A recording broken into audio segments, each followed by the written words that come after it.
Hello mga kabibig! Welcome back sa ring bagong YouTube channel. Ito ang pinakamaingay ng YouTuber sa balat ng YouTube.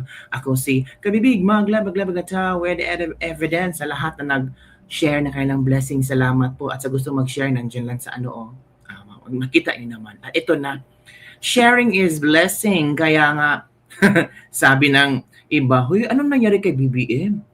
Ito naman ang prediction ni Attorney Rowena Guanzon. Uy, grabe ang prediction ba ni Attorney Rowena Guanzon. BBM na na-overdose ba? Or na-lock ang panga? Uy, ano ba talaga ang totoong nangyari kay BBM? So eto kabibig, ang prediction ni Attorney Rowena Guanzon kay BBM. Grabe naman si Attorney. Ito ang sabi ni Attorney Rowena Guanzon. Na-overdose ba or na-lock ang panga? Ito ang diretsahang tanong kalakip na isang breaking news article na ibinahagi sa official Facebook fan page ni dating COA Comelec Commissioner Atty. Rowena Guanzon kaugnay ng ulat na sumailalim sa medical observation si Pangulong Bongbong Marcos. Ito ay matapos kinumpirma ng palasyo na ginugol ng Pangulo ang magdamag sa ilalim ng medical observation bilang precautionary measures matapos makaranas ng discomfort. Sa kabila ng mga espekulasyon, nanindigan ang palasyo na walang dapat ipag-alala at patuloy ring ginagampanan ng Pangulo ang kaya mga tungkulin kasabay ng pahayag na nakabalik na ito sa palasyo. Oh, grabe naman si Atty. Rowena Guanzon mga amigo. Ito ang kayang statement na overdose ba o nalak ang pangawi. Grabe naman yung Atty. Rowena Guanzon. Baka awayin ka ng mga loyalista at sabi nila mga tangalista daw. Hindi naman, may mga maraming speculation pero nagsalita na si Pangulong Bongbong Marcos mga kabibig. At talagang video ang ipinakita ni Pangulong Bongbong Marcos. Uy, BBM pa video. Ito ang video ni Pangulong Bongbong Marcos kung saan confident siya at healthy mga kabibig si Pangulong Bongbong Marcos. At sabi nito, wag daw excited. Wag daw excited. Bakit ma-excite mga kabibig? President Ferdinand Marcos Jr. addresses rumors about his health, confirming that he was diagnosed with diverticulitis, a common condition often linked to stress and age. Bakit siya na-stress? He assures that he is recovering well. So makinig tayo. Sir, good afternoon. Kanina po ay natanong tayo sa MPC. Parang yata si Claire Castro to Kung nagkita na daw po tayo. Since nandito po ako sa one of your events, sasamantalahin ko na po. Kamusta na po kayo, sir? How are you feeling today? I'm fine. I'm feeling very different from the way I was feeling before. Naayos na yung problem. What happened was I now have diverticulitis. It's a common complaint amongst apparently people who are heavily stressed and people who are, I have to admit, growing old. Overwork kayo, sir eh. Di ba sinabi ng doktor na hinay-hinay muna? No. Well, yeah, of course, lagi naman sinasabi ng doktor. No. So it means, hindi siya overworked. Hindi siya overwork. Hala, ano ba naman yun? Hala ka, Claire Castro. Sa akin yun, pero paano mo naman gagawin yun? Ang daming trabaho. So, sir, ano mensahe niyo doon sa mga taong nais na kayo mawala sa pwesto? Okay, huwag kayo muna masyado ma-excited dahil it's not a life-threatening condition. Buti naman. So, sir, wala kaming dapat ipag-alala? Wala. Huwag kayo mag-alala. The rumors of my death are highly exaggerated. Oh. So yun kabibig, yun na nga kabibig ang statement ni Pangulong Bongbong Marcos. Ito kabibig ang mga komento ng ating mga yatira overwork. Haha, grabing galawan Mr. President. You cannot bring down a good man. We pray for your good health and good governance. We overwork ba yan or overuse? Wala gabi naman. Sinong interviewer ni Mr. President? Si Auntie Claire ba? Si Auntie Claire, halata naman Auntie Claire. Magpahinga ka din minsan, mahal na Pangulo, ingatan nyo po ang inyong sarili. Yung naghahangad na hindi maganda Pangulo, ingat lang kasi baka tumalbo pabalik sa inyo. Yan mga komento. Speed recovery po, BBM. Yun ang mga komento ng ating mga netizen, mga kamibig. So, si BBM ay okay po. Medyo may something na kailangan niyang asikot sa kanyang katawan. Stress and old age ang posibleng rason kung bakit siya nagstay ng isang gabi sa St. Luke, mga kabibig. So, bumalik siya sa Malacanang at na-interview ni Madam Claire Castro. O, yun kabibig ha. So, yung nasasabi daw na sana matsugi na Sa inyo po 'yan. Nirerespeto po ng pangulo diyan, pero wag daw masyadong excited. Excited. Overwork po ba kayo mga Mr. President? No. Hindi pala siya overwork. O ito kabibig. 2 impeachment ang isinumite sana sa Solicitor General Office today. Pero wala pala ang Solicitor General. Nagpunta ng Taiwan. Una ang Makabayan Block nagsumite ng impeachment case laban kay Bongbong Marcos. Hindi tinanggap, it's because wala doon ang tagatanggap. Nandun daw sa Taiwan. Ang ginawa ng Makabayan Block ay naglagay na lang ng impeachment complaint sa opisina at they consider that one as already accepted. Yun daw mga kabibig. At ang pangatlong impeachment ay sa People's Impeachment mga kabibig. Grupo ito ni kasalukuyan naghain na impeachment complaint laban Pangulong Marcos kina Attorney Harold Respicio, Attorney Fernando Topacio, ang dating kongresista Mike Defensor Santiago. Mike Defensor sa Kamara. So ito kabibig, pakinggan natin kung anong nangyari, bakit hindi na naisumite, pero may next week pa naman. So ang inaalala nila, baka next week, yung una impeachment complaint ni BBM na walang substance talaga, yun ang pwedeng maitako sa Kongreso at mabalik wala or mabasura. So ito kabibig, makinig tayo sa kailang press con sa araw na ito. Nasaan pa yung press con nila? Ito yung press con nila kanina. Okay, makinig tayo ha. Ito si Attorney Respicio. Go. Natanggapin ang aming complaint dahil required siya ng rules ng House of Representatives na tanggapin ang complaint for impeachment laban sa Presidente ng Pilipinas. Yes, Alright, ang ating Kumpanyero, Head Counsel, Attorney Manny. yeah. At nakita ninyo sa inyong harap si Mike Defensor, si dating Congressman Aras, nasa ating likod si Attorney Topacio. Dito rin si Cathy Binek, buddy. Alright, andito na tayo. Dapat nilang tanggapin ang ating complaint dahil required yan ng batas. Sana bumalik na si Sec dyan mula sa kanyang lunch.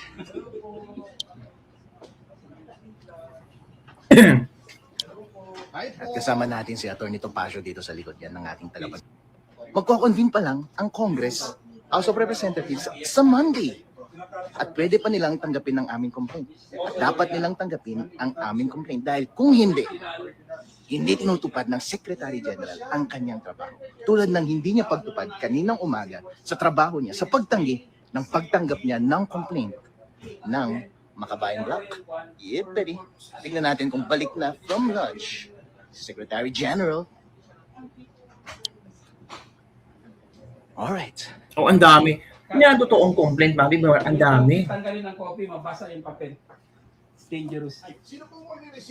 Ito yung pinaka-substantive na complaint na ipinasa so far dahil ito ang pinaghirapan ng mga bigating mga legal minds and politicians sa Pilipinas. Hindi katulad ng mga complaint na unang ipinasa na 4 pages lamang at halata lamang na ginawa para i-forestall yung mga substantive complaint na katulad nito. 44-page complaint. Buddy. With thousands of annexes. Dahil kapag hindi nila pinalusot ito at ang pinalusot lang nila ay yung walang kwentang 4-page complaint, ibig sabihin, dinidiskartehan tayo ng mga loko-lokong ito. In other words, alam na this. Alam na this. We have the best lawyers and best folks and politicians dito sa ating group. The manifesting. Okay. I am not authorized to receive it. Attorney, may question. Wow. For the record. Ako sir, I'm just saying, I'm not here to, I'm not arguing. No, it's okay. Wow. What's your... Then, attorney, question lang. Can it be received ministerially lang? Kahit not you, but Because it's someone? ministerial. No, sir. No one is allowed. Again, the previous page, right? Okay. I have nicely. But why did you receive the first one? No, I have not received. Hindi, bakit nga? What is the legal basis? Ano naman dito? We're not arguing. Yan na. Yung first impeachment Nandun na sa office.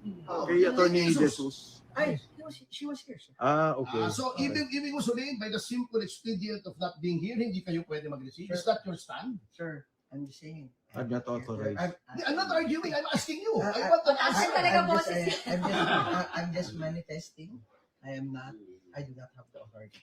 Yeah, but- Attorney, What is your even basis? the What? office ka na. Yes, if I cannot, and pababa din, wala din. Wala din. Okay, What is okay your lang. basis? As a lawyer, both lawyers, you have to tell me what your legal authority Yeah, buddy. is. Sir, Oo. I'm just manifesting. And Wow. that's all. If that is what I understand. So, in fact, you feel sorry that Is a clear by Governor Chavit, heading towards the exits, having tendered the complaint dito sa Office of the Secretary General na tumanggi, natanggapin ng complaint laban kay BBM impeachment. Yeah, buddy. Well, dapat required yung deputy na tumanggap kung absent yung Secretary General, right? Dahil paraan nila yan para mapalusot yung 4 pages na walang kwenta na na-file nung Monday. Para pigilan ang substantive na complaint na ipa-file laban kay BBM. May table na lang, sir.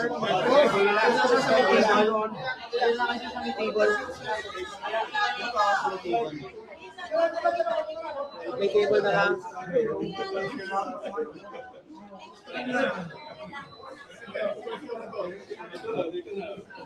Yeah, buddy. may malalim Yes, boss. na-anticipate na namin na talaga magkakaproblema sa mismo pag-file namin. At katulad nga na nangyari, at na-anticipate namin, gano'n nga. So if I will be allowed to read the statement, to be clear, distribute na lang siguro. The refusal of the Office of the Secretary General of the House of Representatives to accept the impeachment complaint is a clear violation of both the rules of the House and the 1987 Philippine Constitution. Under the Constitution, the House of Representatives has the sole power to initiate impeachment proceedings. The rules of the House explicitly provide a ministerial duty for the Office of the Secretary General to receive and record impeachment complaints that are duly filed. There is no discretion given to the Secretary General to reject, screen, delay, or block such filings. By refusing to accept the complaint, the office effectively usurps the constitutional authority of the House itself and denies the Filipino people their only lawful mechanism to raise grievances against a sitting president. If I may repeat that, by refusing, it denies the Filipino people their only lawful mechanism to raise grievances against a sitting president. Impeachment is not a political favor. It is a constitutional right. It is the only formal process through which citizens, through their representatives, can seek accountability from the highest official of the land. To block this process is not merely procedural error. It is a constitutional violation, an obstruction of a lawful remedy, and a direct assault on the people's right to petition government for redress of grievances. The House of Representatives exists to serve the people, not to shield those in power from scrutiny. The rules are clear. The Constitution is clear. The duty is clear. And no office has the authority to silence the people's voice. Maraming salamat po at magandang hapon sa inyong lahat. If I may distribute this. Sir, question. Nadagdag, sandali lang, nadagdag ko lang. Yung impeachment complaint is actually a people's complaint. Yun lang. So, hindi kailangan pigilan ang reklamo ng taong bayan. It's a people's complaint. It's a constitutional process na nasa constitution natin at pinoprovide para sa ating lahat. So, wala na akong idadagdag. Okay din. ano nga masasabi niya hindi tinanggap yung impeachment complaint? Hindi tinanggap. Yun nga, sa hindi pagtanggap nila, it is not only a violation of the rules, but of course of the Constitution. At ang mas mahalaga, ito lang kasi ang paraan ng taong bayan na magreklamo sa nakautong Pangulo. Hindi ka pwedeng mag-file sa ombudsman. Hindi ka pwedeng mag-file sa korte. Sa ginawa nilang to, pero pinatanggal nila yung karapatan ng taong bayan na magkaroon ng maayos, legal na pagreklamo doon sa nakikitang problema sa nakaupong presidente. May ginawa nyo rin ba yung ginawa ng Makabayan kanina na nag-iwan kayo ng kopya ng complaint sa Office of the Section? Hindi. Nag-iwan kami. Wait. Nag-iwan kami, pero hindi nila tinanggap. We attempted, and we have recorded every possible conversation we had with So as a copy of your complaint is not inside the Office of the Section? hindi nila tinanggap. Sir, what are the grounds for impeachment and for what? We will be discussing this at another time. Ang tingin namin ang dapat natin pag-usapan ngayon, yung mismong, kasi yung sa maraming pagkakataon sa Korte Suprema, may decision na about impeachment complaints. In fact, the recent decision was on the Vice President. At mabigat itong hindi pagtanggap, hindi namin maintindihan kasi hindi naman si Secretary General Cheloy ang sinasabi ng Saligang Batas. Ang sinasabi ng Saligang Batas, yung opisina. Dapat i-receive nila yun. Sir, but very briefly, betrayal of public trust po ba ito? Paglabag sa konstitusyon?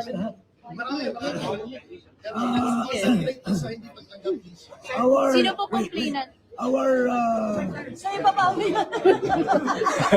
Parang kakanta eh. Sino yung ano? Parang kakanta. Wait lang. kasi ako pause eh. Our impeachment complaint encompasses almost all the ground except for treason and bribery, I guess. But culpable violation of the Constitution, betrayal of public trust, graft and corruption, high crimes.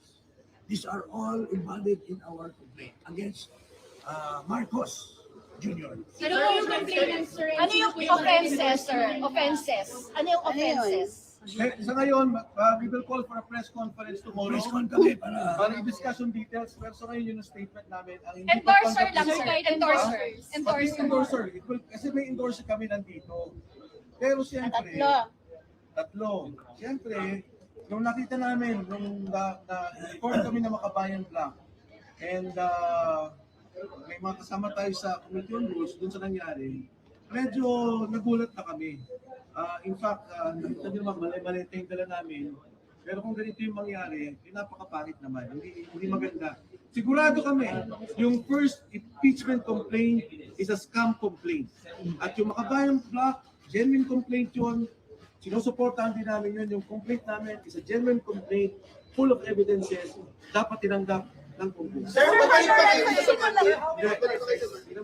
sorry, bakit tayo bang i-divulge yung complainant? Ayaw reaching ako mag-conclude. Pero pag-isipan pa namin. Pero as of now, dapat it should have been accepted. Period. Sir, for the records, ilan No, they're not. No, they're not. Sir, ilan ang complainants at sino-sino? For the record. Ang mga Can I complainants. read the complainants? Yes. Oh, yes. Okay. Lipat lang muna. Wait lang. Ito na siya, parang hindi na lang isa. Tol nyo na lang pala lumipat. Para ano? The office of the Vice President because he's the elected official of the land, second highest official of the land. We are citizens of the Philippines and we are exercising our constitutional duty to file this impeachment to question the betrayal of public trust, culpable violation of the Constitution, and graft and corruption and other high crimes of the incumbent President of the Republic of the Philippines, President Ferdinand R. Marcos Jr. Pero is it right to say na kayo po ay prone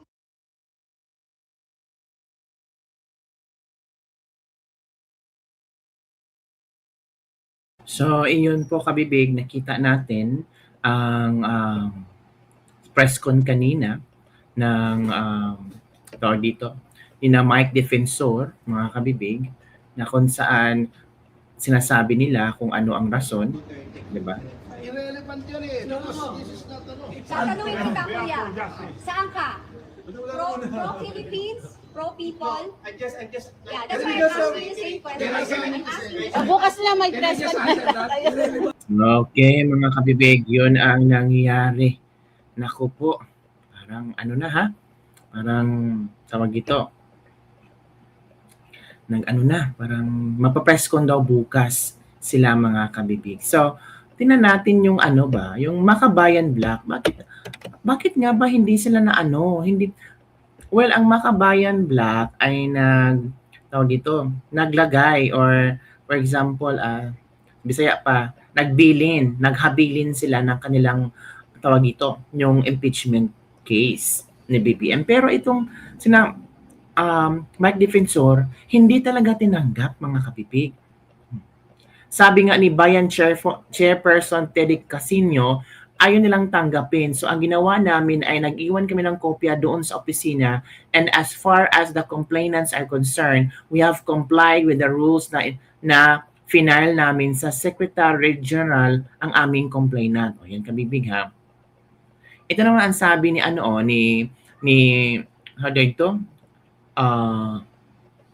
Makabayan Black na si Teddy, hindi si Teddy ito eh.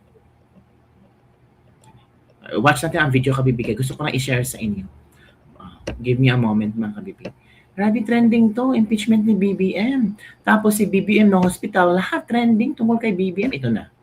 Ay umaasa tayo na ang speaker ay tumatalima sa constitutional process in good faith. Diba?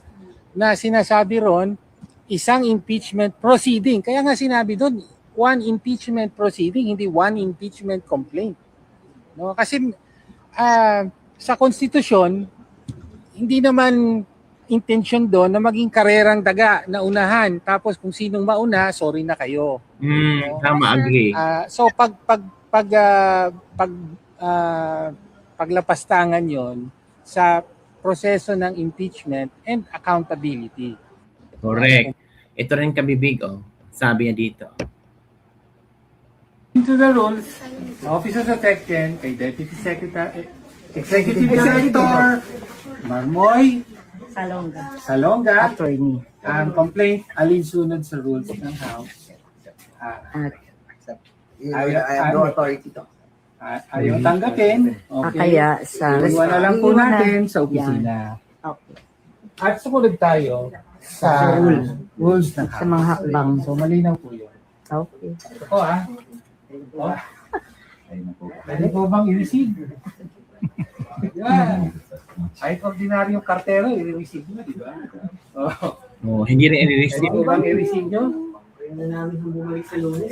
Then, okay. Iwan na lang. Diretso na tayo. Okay, let's go. Halata. Napaghalataan. Lalabas na po kami. Maraming salamat. Napaghalataan. Very ito kabibig. The House, this physical copy is from the 19th Congress. Pero nagkaroon ng resolution at the start of the term of the 20th Congress na i-adopt yung rules na to, yung subsequent rules from the 19th Congress to the 20th Congress unless may pagbabago.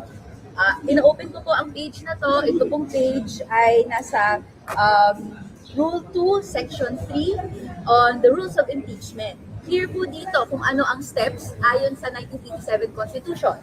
May verified complaint, i-endorso po siya ng resolution of a member of a House of Representatives and shall be filed siya at the office of the Secretary General. Office. Okay? Ito po ang hawak na verified complaint. Ito po ang complaint, binerify po ito through a notary kanina. Ito naman po ang resolution endorsing the complaint. So ngayon, ang last step na ginawa po namin ay final po namin siya at the office of the Secretary General. Tama. Nowhere in the rules does it say na ang Secretary General mismo ang kailangan para ma-file tong resolution ay tong impeachment complaint as endorsed Lalong by masira si execution. BBM. Ang opisina lang po ang kailangan. So ngayon po, they refuse to receive it. Pero nowhere in the rules, the 1987 Constitution, does it say na may kailangang receiving na gagawin. Sa bahagi lang namin, final namin siya. We went through the substituted service na procedure dahil iniwan namin yung kopya ng resolution and ng complaint doon sa opisina. Kahit wala silang date stamp to receive, ganyan, ang end of the day, ito po ay iniwan para sa amin po, file na po yun. Of the House, this physical copy is from the So, yun po, kabibig, ang sinabi ni Renico. So, let's see tomorrow kasi magkakaroon doon ng press con sina Mike Defensor hinggil sa tinanggihan sila ng Office of the Solicitor General. Ako po. Parang labanan to ng mga matatalino at may alam sa batas. Mga kabibig tayo, manonood lang tayo, mabigyan ng ating kuro-kuro at opinion. For me, mas lalo masisira ang si BBM. Mas lalo ang mga tao na magsasabi na yung unang impeachment ay lutong Macau. Ay yung unang impeachment ay fake impeachment or gawa-gawa na impeachment. Kasi daw sa 1-year bar rule. Pero sabi naman ni Tinyo na hindi dapat ganoon. Lahat i-accept lahat ng mga impeachment, di ba? Baka mali lang ang pagkaintindi ng mga nagnanais na na hindi impeach si BBM. So yun lang kabibig ang ating This Libag-Libag for the day. Don't forget to like, subscribe, and share this video para sa mga latest trending news na ating pag-usap-usapan. Bye everyone! See you next time!